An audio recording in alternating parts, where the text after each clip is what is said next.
It's really amazing. It seems that the habits of students are changing in the sense that you arrive here, well, most of you arrive here before I arrive here. It used to be the other way around. Maybe because there are not enough chairs. Maybe that's the reason. I was wondering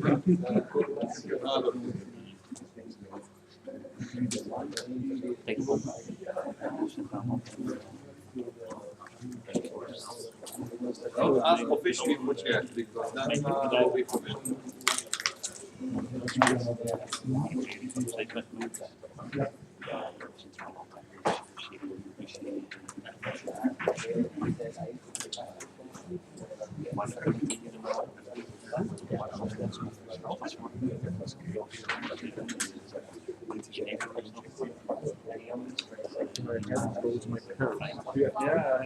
I'm not asking for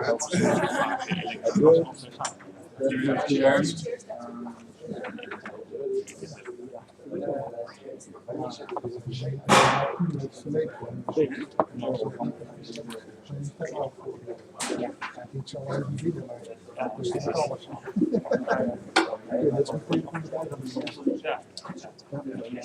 This is not the way it's supposed to be. The number of students is increasing. It should be decreasing.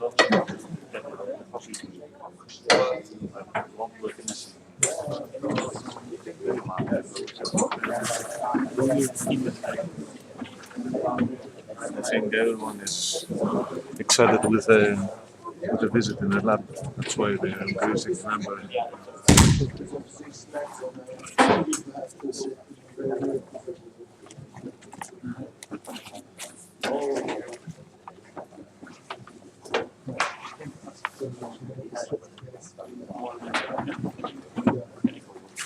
Okay, what do you think? So we start.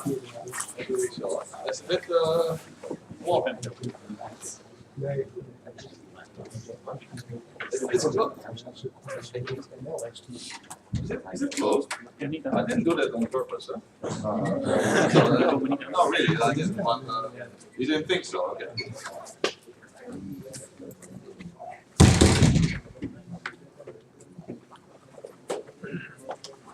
Okay. So let's start. Last week we started talking about breakdown. So about breakdown here in high voltage and preventing breakdown, of course. And I started with discussing breakdown in vacuum. So if I would put the question to you, is it possible to have breakdown in vacuum? Would you say? Yeah. I hear many different answers, but I heard a lot of no's. Yeah? If I put it like this, the answer is no. Yeah. And why can you not have a breakdown in vacuum? Because there is no there's nothing to break. Well, there's nothing to break down. What do we need? We need an electron that starts the whole process. Okay, the electron can be injected from the electrode into the vacuum. This can happen. But then, on its way, following the electric field to the other electrode, the electron needs to be able to meet other entities, maybe not electrons, but atoms or molecules to ionize. Because we need to have some kind of amplification process, an electron avalanche process. And if there's nothing to ionize, okay, the electron will just move to the other electron and disappear, and nothing happens. Yeah. So first, the vacuum needs to be destroyed, in a sense, so that we have low pressure vapor or gas inside. Once we have that, we can have ionization and then go. Yeah. Okay, that's nice because today we're going to talk about gas at low pressure. For instance, what happens is just after we destroy the vacuum, then we have a gas at low pressure. Question you may ask, what is low pressure? I will not tell you now. It's not just low pressure. It's a bit more than that. But you can figure that out later on today. So some things are not as they seem. For instance, around us here, this room, I would say that is in terms of high voltage breakdown, it's high pressure. But you will understand the reasoning behind this a little bit later, I hope. So, unfortunately, there will not be a demonstration today. We were supposed to have a demonstration, but I checked the nature of the presentation. I think you're not ready for the presentation yet. So the presentation, the demonstration should help with understanding what I teach here. And if I explain what you saw during the presentation 1 week later, it's not the best idea. Yeah. So you will get this demonstration next week. But then, of course, you perfectly know the why and how and everything. And if Paul van Nest in the lab asks you a question about the presentation, you're all dying to give an answer, to give the right answer. Yeah? This is the idea. That's why we don't have presentation today. It's a long story, but okay. So these are roughly the contents of today's lecture. Of course, the introduction, and then I will revisit what we call the mean-free path. Remember mean-free path, what it was? Yeah, otherwise, I will recap. The ionization factor, because now there's something to ionize, and we capture that in what we call the ionization factor. It's a parameter. Then I'm going to talk about avalanches, electron avalanches, that is. About feedback, and about something that we use a lot in practice, which is called Paschen's law. So, I have to step back a little bit because I want to look at what I'm projecting here. So we talk about gases, gas breakdown. Why is that of importance? Well, because we have a lot of gas around us, of course. For outdoor insulation, you have to deal with not only the insulation itself, but also the gas, which is air, ambient air. So, for instance, we have electrode configurations in ambient air. So there's gas, air in between, where we might have a breakdown, uniform or non-uniform field, all kinds of different configurations. We may have interfaces in the gas, for instance, in SF6 insulated switchgear. It's not only the SF6 inside, but there's also spacer insulators, epoxy resin. So we have combinations of solid and gas insulation in high voltage equipment. And you need to know how, in such circumstances, you can get a breakdown. And on a much smaller scale, hopefully, for instance, in a high voltage cable, due to insufficient production quality, you might have cavities inside, small bubbles, filled with, eventually, because everything is kind of porous, eventually with ambient air. Yeah? So it also makes sense to look at a situation where we have, for instance, a high voltage cable with some cavities inside. Do we need to be afraid of these cavities? In principle, yes, because I've already mentioned a few times that the breakdown strength of air is much lower than the breakdown strength of almost any insulated material. So if you have air inside your high voltage construction, it seems that that's not a very good idea. But of course you want to know how bad is the idea, so you need to put some figures on that, yeah? And we will do that. But we have to start first again, like with vacuum. We have to start with an electron, starting electron. If there's no free starting, a free to move starting electron, nothing will happen, whatever the conditions. The starting electron in vacuum, remember, it could only be released from the electrode because there's nothing else initially. Yeah? But in a gas, of course, maybe the electron can be released also from the gas. Also in this room here, no, there are free electrons for just a fraction of time. Any idea why? Why, of course, we have oxygen, nitrogen, and some CO, whatever, in this room. Why should we have any free electrons here? Because electrons, they don't like to be free, or normally they're captured in the atom or the molecule. So why do we have free electrons here in this room? Because of electric field. Electric field. Electric around fields.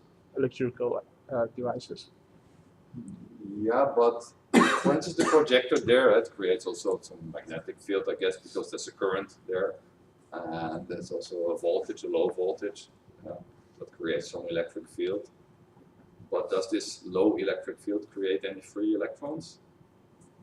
And also corona effects. Sorry? Corona effect Corona effect. of the wires. I'm looking around now. I'm listening very carefully now. But no, for corona, you need to have some voltage in a very sharp point. Yeah. So do you think there's corona inside here? Minor scale, I mean. Minor corona. No, that's not the right direction. I don't think there's any corona here. What else? The heat. Heat, temperature, yes, it's quite warm here, but It's not 0 Kelvin, so. no, luckily not. No, it's not 0 Kelvin. No, but then you have to calculate the amount of energy that you need to ionize a gas atom, right? That's really what you're looking for, an oxygen or a nitrogen atom. And if you do the calculations in the proper way, you will see that with ambient temperature, you don't have enough thermal energy. Is that the movement of the air? The movement of the air? The charge exchange from like mean speed between being the charge. But you need to have quite some energy to strip an electron of an atom. Yeah? And the point is, where does this energy come from? Isn't it there?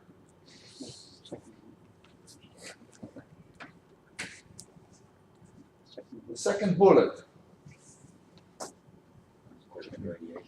Cosmic radiation. Yeah. So we know that we have radiation from space, and which is high energetic radiation. So it has no problems entering even this room. Should we be afraid of all of us? No, not so much, because the dose rate is low. But still, there is a finite amount of radiation, high energy radiation entering this room, able to strip electrons from atoms. Yeah. So it's cosmic radiation. Also, there's radiation coming from our own planet. Yeah. Background radiation. That's the mechanism that results in some free electrons here. Of course, they will not have a long free life, the electrons, because they will be captured again. But, okay.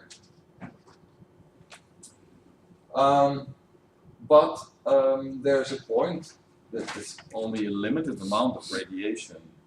This room is big, so the probability that now there's a free electron is almost 1. Yeah. But if we go to smaller gaps in the high voltage construction, let alone cavity in the insulation, volume is very small. Yeah? So the smaller the volume, the smaller the probability that radiation will liberate a free electron. You can imagine that, I guess. Yeah? Which means, in fact, that especially for these small cavities, there's what we call a time lag. So maybe we raise the voltage to a value that should be high enough to create a breakdown if there was a starting electron, first electron. But then we have to wait for a varying amount of time. It's all stochastic phenomena here. And if I tell you that, let's say, a cavity of 1 millimeter diameter, which in high voltage is already a huge cavity, but only 1 millimeter diameter. On the average, you would have to wait for about 1 hour before you have your first electron there. It's small cavity. Yeah? So there is a time lag until the first electron becomes available. Time lag is inversely proportional to the gas volume. And yeah, small cavity, 1 hour waiting time.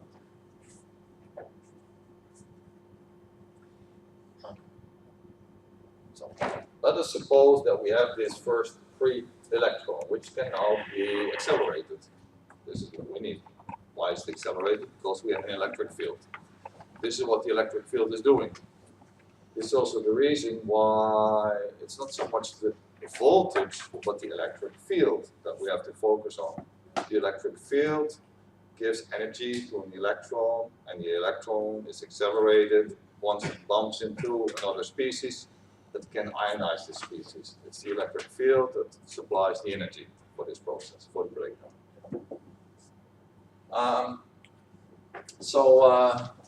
There the electron is moving, bumping into atoms, and well, if the electron has enough energy, it can ionize an atom. Now, gas at low pressure, if we look roughly at its properties, it's not a very good insulator. It's quite easily ionized. Why is that?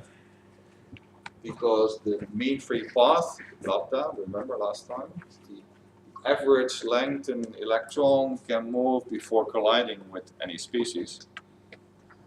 The mean free path is large for the electron, large enough for the electrons to gain sufficient energy. Sufficient means enough energy for ionization once it collides with an atom. Yeah. On the other hand, lambda is also short enough so we can get ionizations. Because if lambda is very large, again larger than the electrode distance, the electron gains a lot of energy, but it will not collide with anything else. Yeah. But gas at low pressure, we're just at the best of both worlds, or the worst of both worlds, depending on what you want, whether you want to prevent breakdown or want to get breakdown.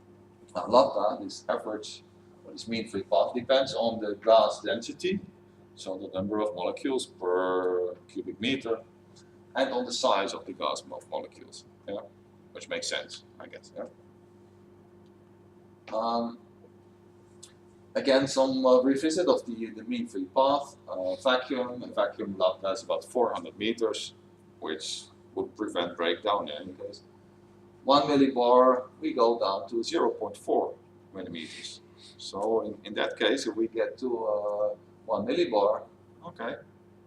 In normal electrode configurations, usually the electrodes in high voltage are further than 0.4 millimeters apart. So okay, we could get some ionization. Now the amount of energy that the electron gains through the electric field is very simple to calculate, which is the charge of the electron, E, times the electric field, capital E, times the path length. Yeah? And of course this energy is given to the electron in terms of kinetic energy. So epsilon E lambda equals half mv squared. If you look at different gases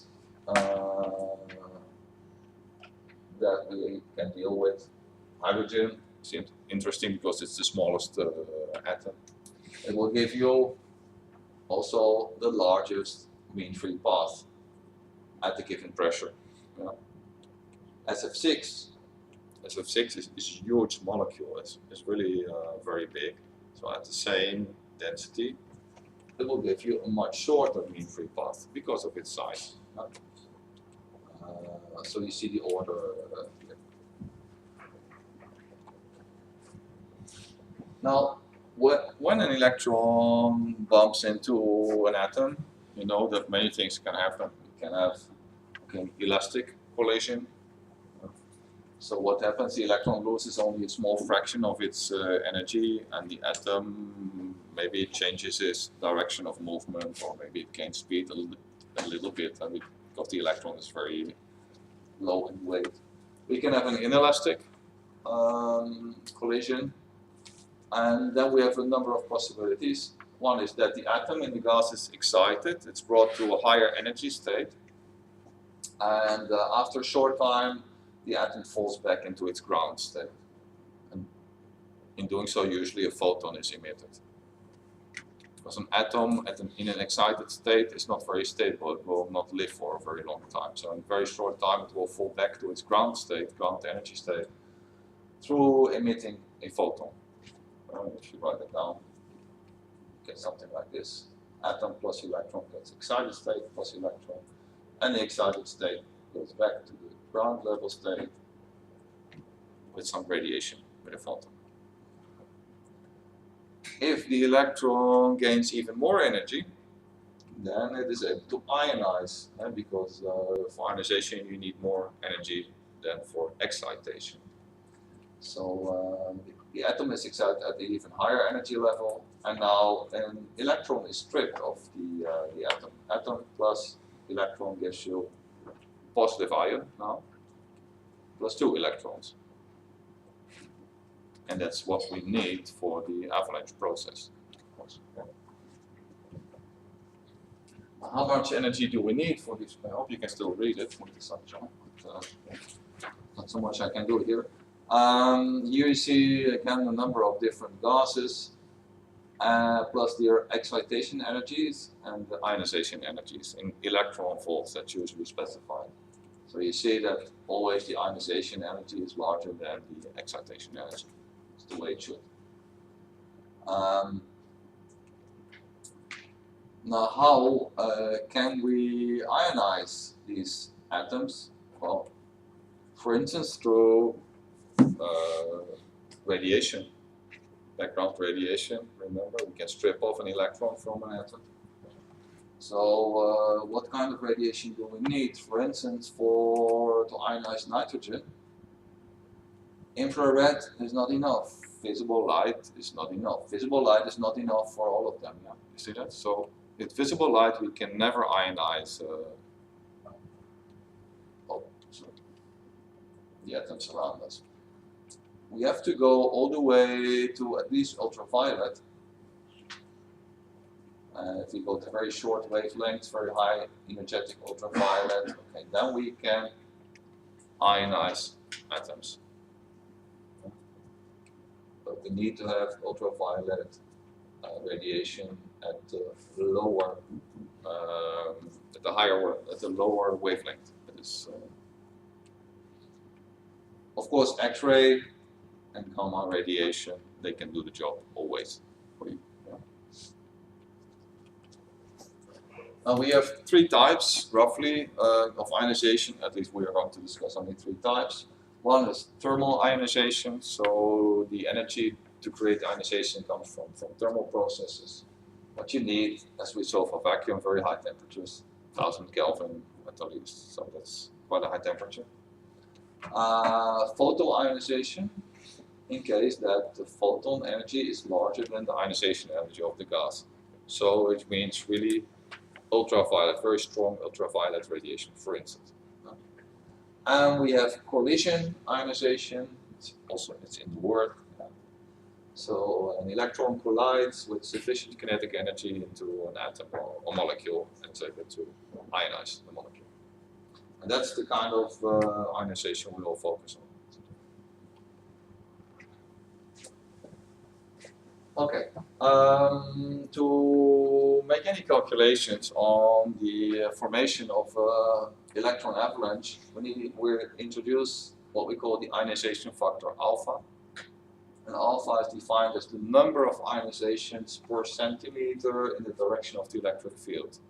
So I'm an electron and I bump into atoms, I make an ionization and I calculate the number of ionizations per centimeter in the direction of the electric field. That's the definition.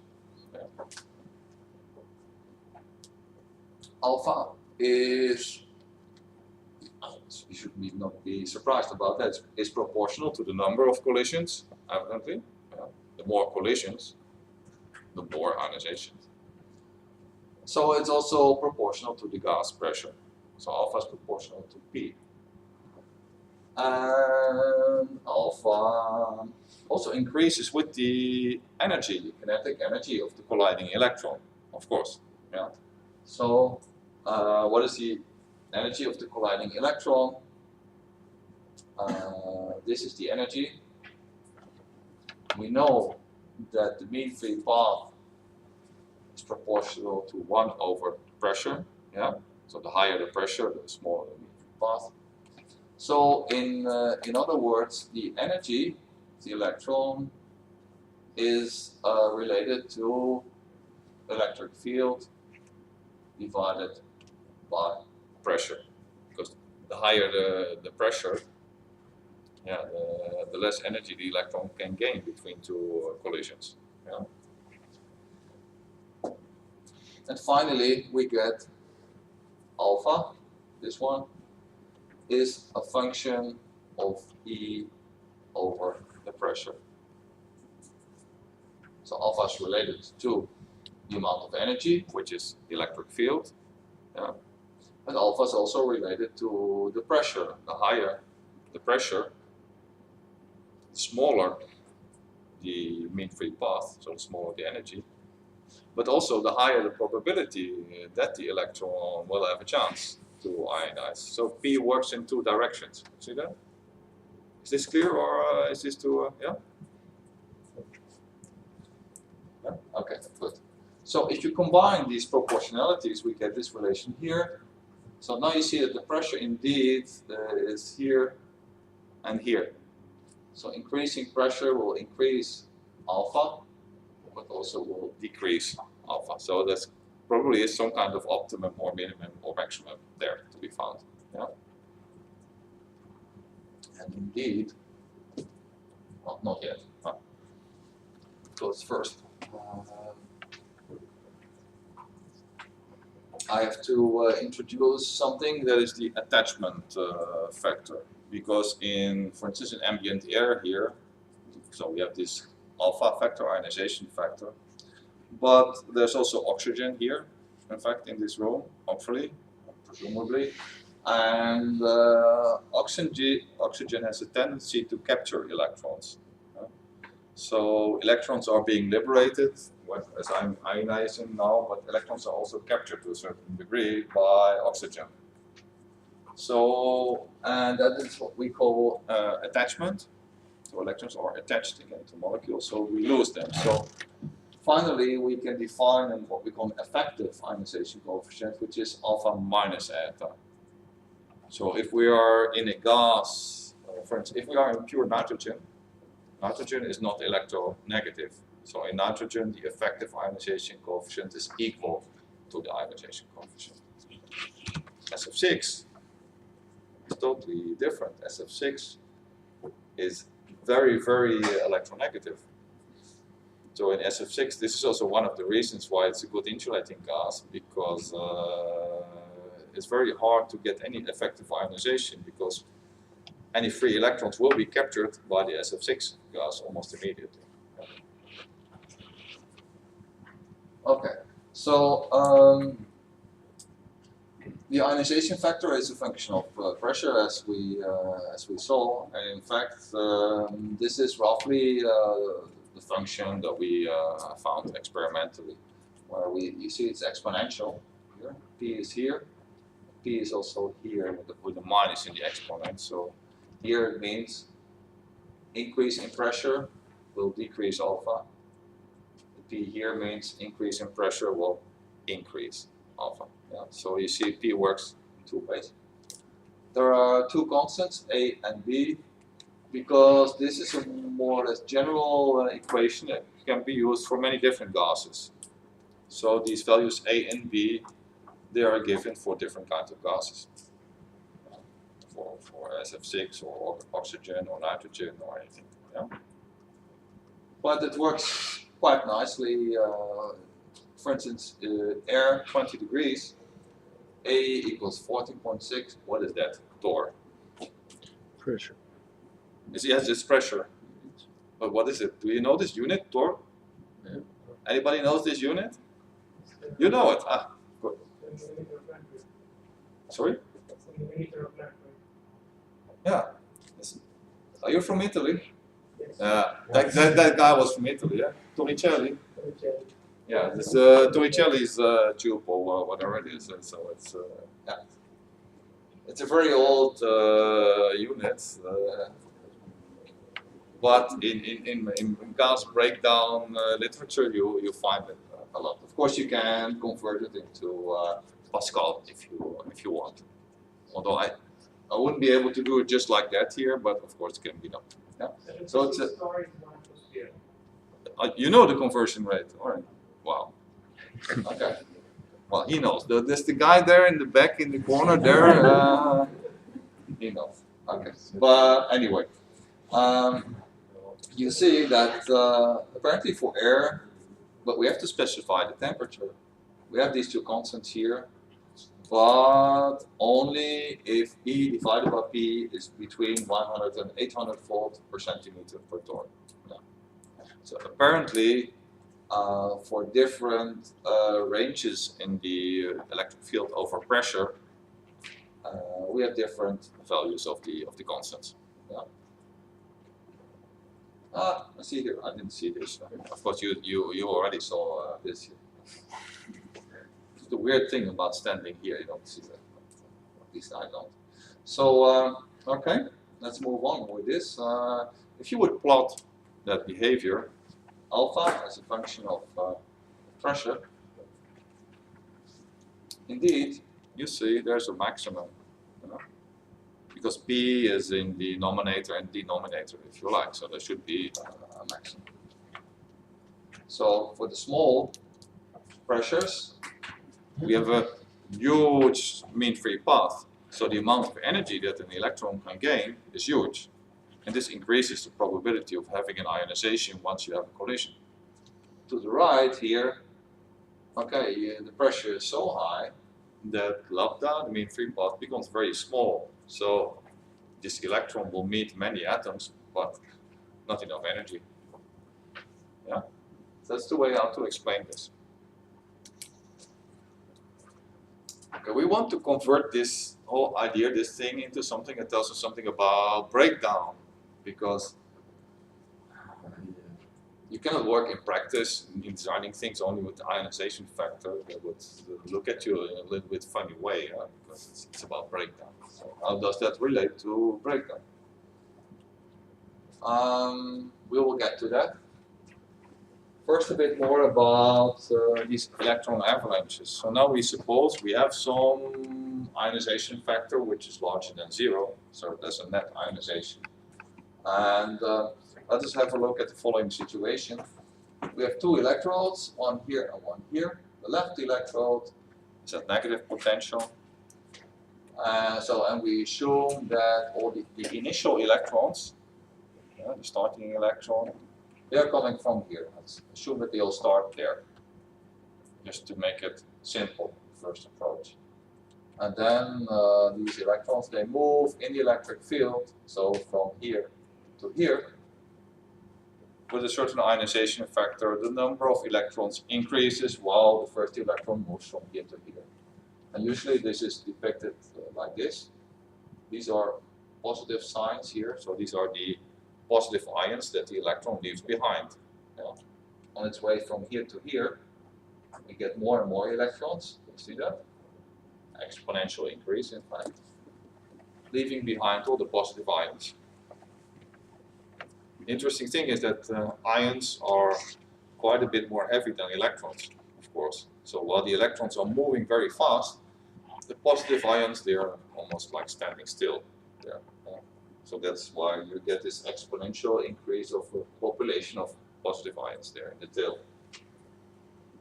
We can do perform some calculations on this, because we would like to know, okay, what is the number of electrons created once the first electron moves into the anode, into the other electrode. Yeah? Okay, we can do that. And there we go to this picture again. So we look at the position here, at position x, with the thickness here of dx. Yeah? So we consider the amount of electrons that arrive here, position x. When we start with, let's say we start not with one single start electron, but to make it more general, with n0, so it can be anything. Maybe. We start with n0 electrons here. And how many electrons will arrive at location x? Okay. We can first make a general statement, assuming that we know nx here. How many new electrons will be created in this dx? The number of newly created electrons here, inside here, equals the number of electrons that enter this area, times alpha, is the number of ionizations per unit of length. Yeah? So we have to multiply with the thickness, with dx.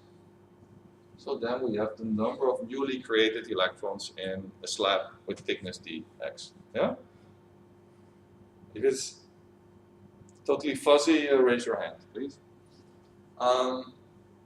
Okay, if we know that, we can integrate at both ends, here and here, and we get the number of total number of electrons nx here at a certain location. And you should be able to do that yourself. I'm not going to write it down in detail, but you would get an exponential increase of the number of electrons. You see here, we get n0, we start with n0 and then exponential increase from 0 to location x, where we integrate alpha dx. That's how it works. If we can make a simplification, let's say if we assume that alpha is constant, yeah, the simplest case, we can take the alpha outside in front of the integral signal, and then the whole thing simplifies like this. Then we get n0 times exponent alpha x. Yeah? So if the alpha is constant between the electrodes, then over a distance x, n0 exponent alpha x electrons will be created. Exponential increase. Yeah?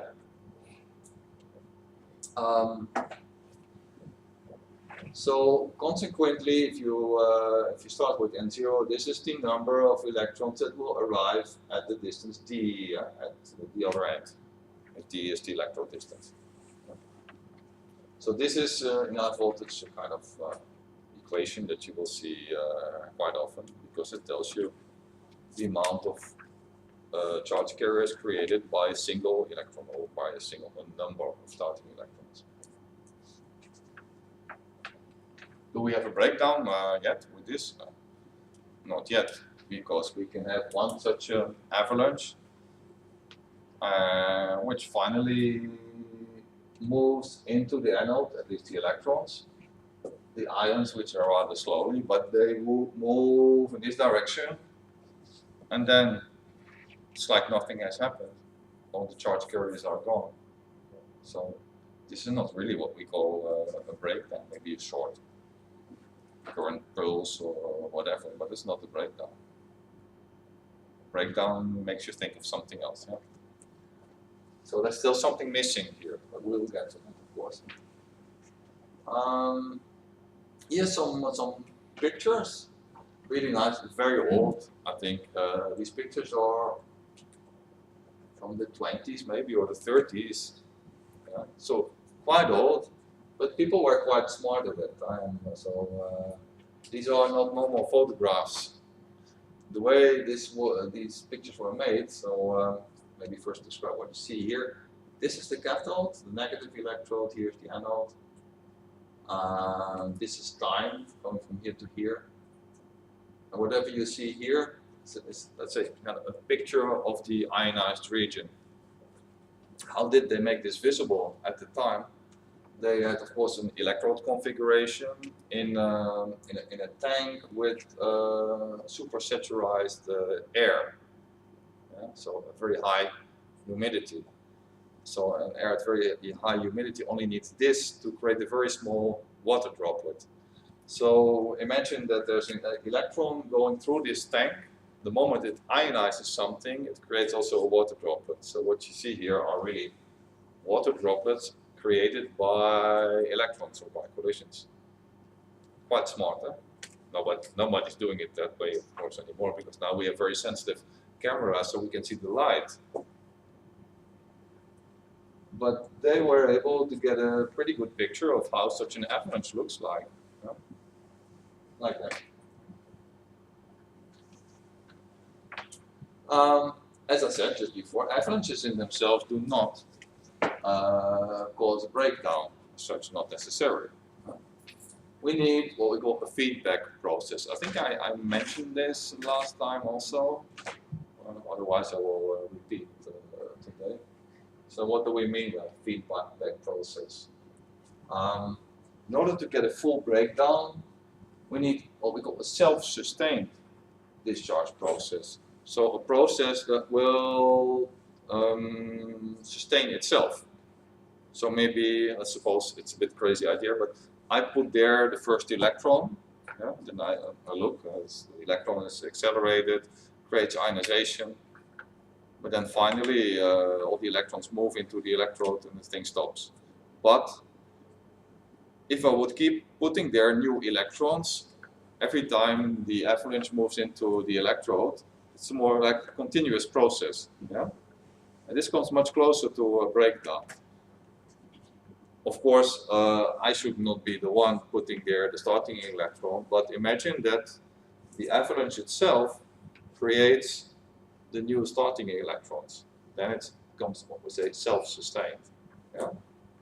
So we need to have some process going on in which the electron avalanche creates its own successors or its own starting electrons. Okay, we will have a look at that in a moment. But to say a little bit more about breakdown or what it means, the definition. One definition is that the insulation has become fully conductive and is not able to insulate the external voltage. And not just for a nanosecond, but forever. So we need feedback. This is a picture from a very old book, but it graphically shows you the kind of feedback that we can think of. Let's look first at the top part here. This here is the cathode, negative electrode, this is the anode. So suppose we have a starting electron that is liberated here through radiation, for instance. This is accelerated to the right, bumps into an atom, and now we have two electrons. These two electrons are accelerated, bump into another atom, and now we have 4 electrons, and so on. Yeah? You see they leave behind positive ions, like this. Now what kind of feedback can we think of? One kind of feedback is that in the course of the ionization process, also photons are being created. Why is that?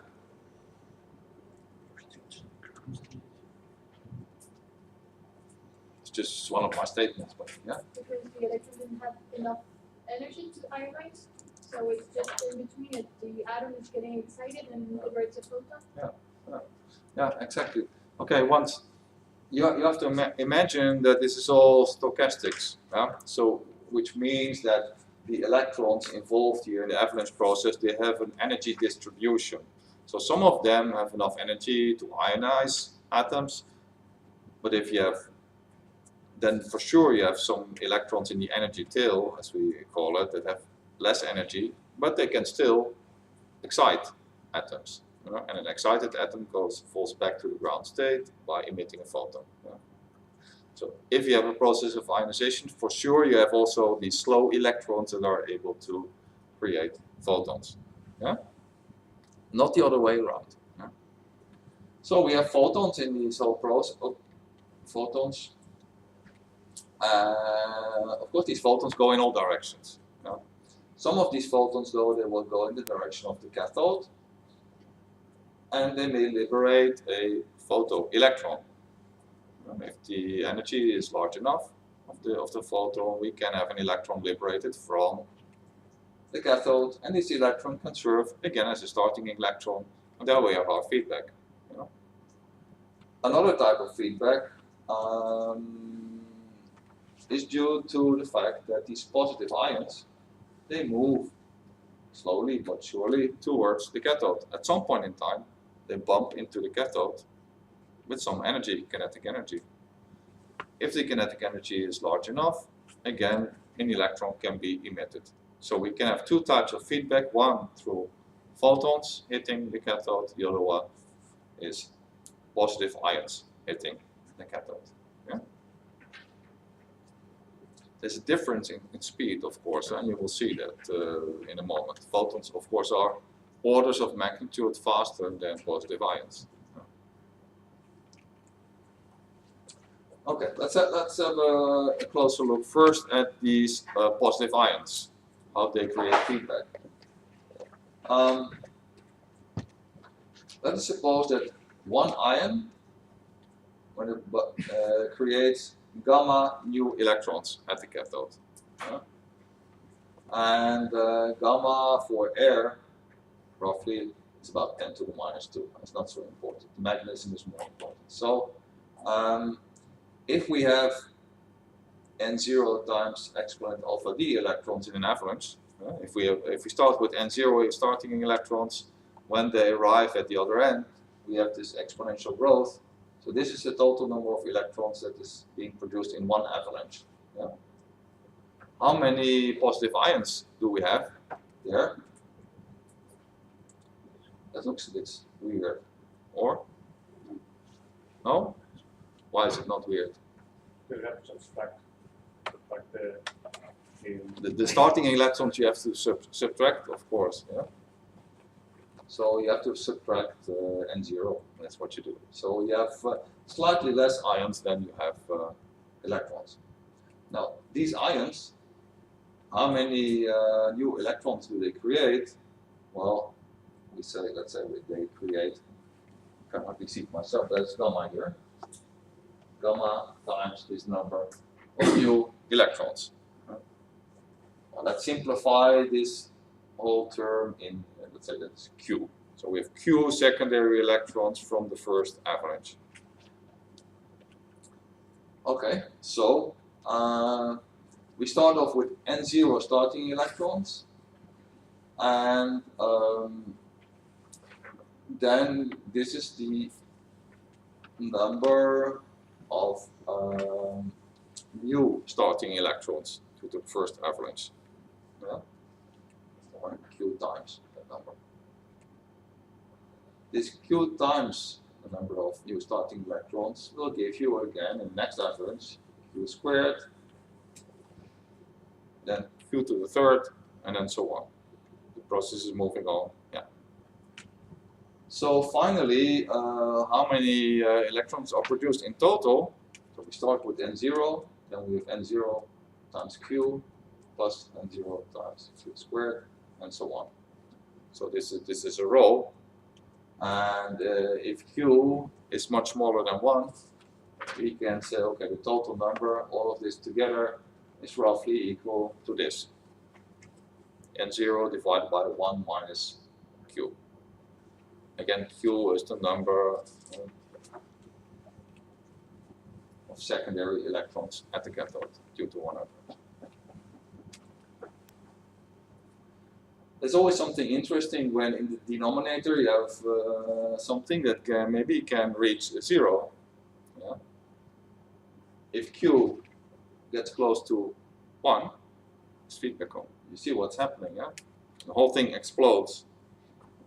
Well, that might be the condition for breakdown. Yeah? If something goes out of hand. Yeah? So that is exactly the condition for breakdown, in fact, that this approaches 0, the denominator. Or you can say if Q is larger than 1.